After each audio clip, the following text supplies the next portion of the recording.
In the heart of Central Asia, during the height of the Mongol Empire, a legend was born. A woman whose name would echo through history, not for her beauty or her charm, but for her strength, her defiance, and her unmatched skill on the battlefield. Her name was Khutulun, the princess no man could defeat. In an empire ruled by men, she rose to command respect, power, and fear. This is her story. The story of the undefeated princess of the Mongols. Khutulun was born around the year 1260, the daughter of Genghis Khan, ruler of the Chagatai Khanate and cousin to the mighty Kublai Khan.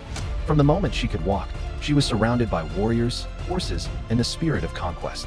Her father saw potential in her, not as a delicate daughter to be married off, but as a warrior to be trained. While other princesses learned embroidery and song, Khutulun learned to ride, shoot arrows, and wrestle. She galloped across the steppes with the speed of the wind, her bow steady, her aim deadly. Those who saw her train said she fought like 10 men combined. Her people admired her courage, and her father grew proud, calling her his most trusted companion in war. When Khutulun came of age, she began to accompany her father into battle. The Mongol Empire was a web of shifting loyalties and endless wars, and Kaidu often fought to defend his territory against rival Khans. In the heat of combat, Khutulun would charge beside him, her armor gleaming, her arrows flying, her horse thundering across the plains. Chroniclers wrote that she could spot an enemy general, ride straight into the heart of the fight, and drag the man out alive. No one doubted her bravery. Soldiers spoke her name with reverence and a touch of fear. But what made Khutulun truly legendary wasn't just her victories in war. It was her bold declaration when it came to marriage. Suitors from across Asia came seeking her hand. Princes, warriors, and nobles. Yet Khutulun had no desire to be conquered. She set one rule. Any man who wished to marry her must defeat her in wrestling. If he lost, he must give her his horse. And so, one by one, they came. Strong men, proud warriors, and one by one, they fell. Her skill in wrestling was unmatched. By the time the challenges stopped coming, Khutulun had won more than 10,000 horses, a herd so vast it was said to stretch from horizon to horizon.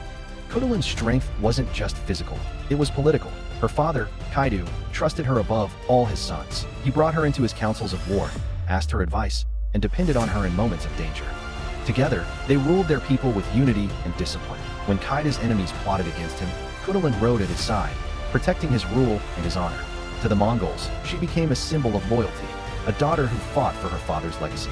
But great power brings envy. Among her father's allies and rivals, whispers began to spread. They said Khutulun's closeness to her father was unnatural, that she held too much influence for a woman. Some accused her of scheming, others of pride. Yet Kaidu never turned against her. He knew that his daughter's courage was worth more than 1,000 soldiers. Still, the rumors grew, and after her father's death, they would haunt her name for centuries. After Kaidu's passing around 1301, the unity of their clan began to fracture. Khutulun fought to preserve her father's empire, but the weight of betrayal and ambition pressed heavily on her. Some sources say she tried to seize leadership herself. Others claim she stepped back, weary of endless war. Her final years remain shrouded in mystery. What is known is that she died around 1306, undefeated, unbroken, and unforgotten. Even the great explorer Marco Polo, who heard tales of her during his travels, wrote of her as a woman of matchless courage. Centuries have passed since Khutulun rode across the Mongolian plains. Her story survived through legend, inspiring poets, artists, and even the character Turandot from the famous opera that bears her spirit. But behind the myths stands a real woman, a princess who fought for freedom in a world that told her to submit. Khutulun's name still reminds us that strength knows no gender and courage knows no limits. She was, and remains, the undefeated daughter of the Mongol Empire.